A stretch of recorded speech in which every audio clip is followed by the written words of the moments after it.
We're talking PLC programming.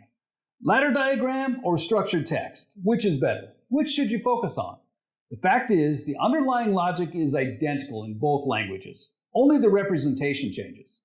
A ladder rung that turns on a motor executes exactly the same operation as the equivalent structured text statement. Scan time constraints apply equally to both.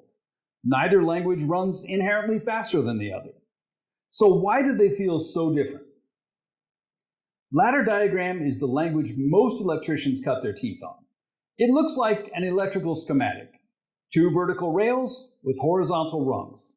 Open a live program and you'll see power flowing from left to right. If a contact isn't closed, the rung stops lighting up and the problem is obvious in seconds. That visual debugging is pure gold on the plant floor. Ladder was built for high-speed, repetitive logic, and it's still the industry standard. Most industrial control systems in the world are written in ladder diagram for a reason. Structured text, on the other hand, looks more like a modern programming language. Think Pascal or C. It shines when things get mathematically heavy or data intensive. Want to write an adaptive control algorithm or a predictive maintenance routine? In structured text, you might do it in 10 clean lines. In ladder, you might need 50 messy rungs. State machines and case logic are far more natural and readable in structured text. It scales better on big projects and is much easier to port between different PLC platforms. The real question isn't which should I learn? The question is, how do I become bilingual? Master ladder so you can troubleshoot with the maintenance crew in real time. Maintenance and electrical teams love ladder because it matches the wiring diagrams they already use. Master structured text so you can tackle complex math and state logic and future-proof scalable code. Software teams prefer structured text because it feels like the code they write every day. Bilingual skill is what turns a good automation technician or engineer into a great one.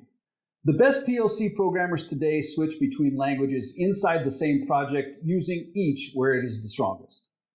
Let's make a quick comparison of some of the most common instructions in each, using Automation Direct's Productivity Suite software, specifically version 4.7 or higher. For this demo, I'm using a Productivity 1000 Mini wired with some switch inputs and indicator light outputs. For full wiring details, see the PLC's manual, which we've linked in the description below. We're going to come at this from the perspective of someone more familiar with ladder programming, maybe just thinking about picking up structured text.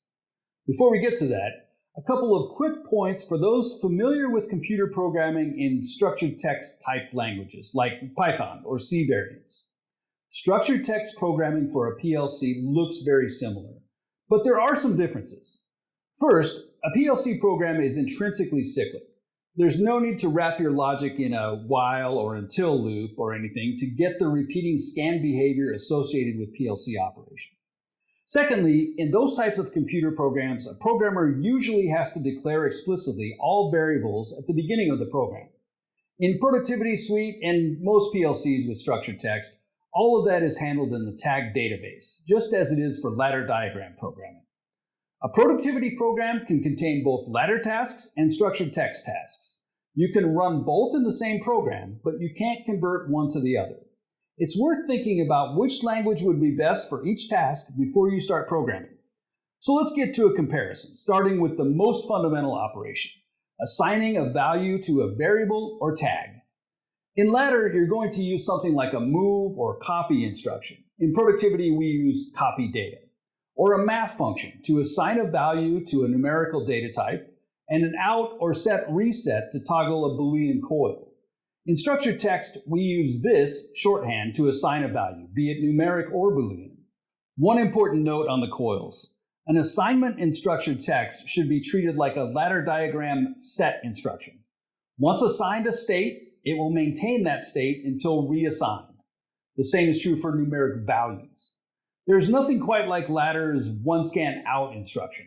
So if that functionality is what you're looking for, keep in mind that you'll need to program that explicitly. We'll come back to that. Looking at this ladder rung, we'll see that this set instruction has a conditional. The contact here must be closed in order for the set coil to be executed. In ladder diagram, we call this a normally open contact. considered closed or energized when the tag is true. Sometimes you'll see this referenced as an examine if closed instruction. But whatever you call it, let's just think about the logic here in plain language for a minute. What this whole rung is saying is, if this tag is true, then energize or set this coil. In structured text, this is literally an if-then statement. If this variable equals this value, set this coil. If this bit is true, assign this value to this variable.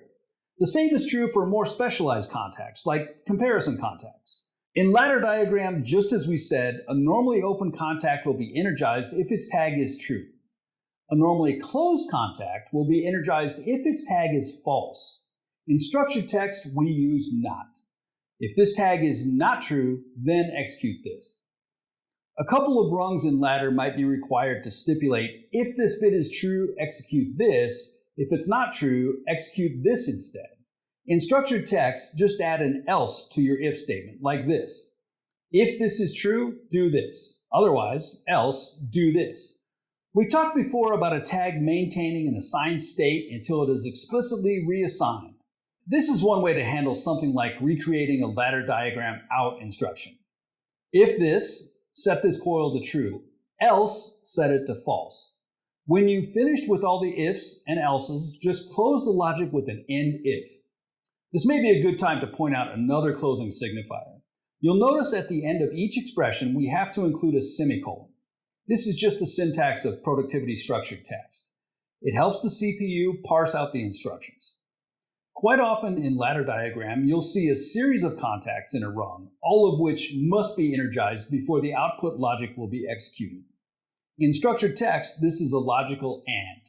If this is true, and this is true, and this is not true, then do this. You've also seen parallel or branched rungs like this, a classic logical OR.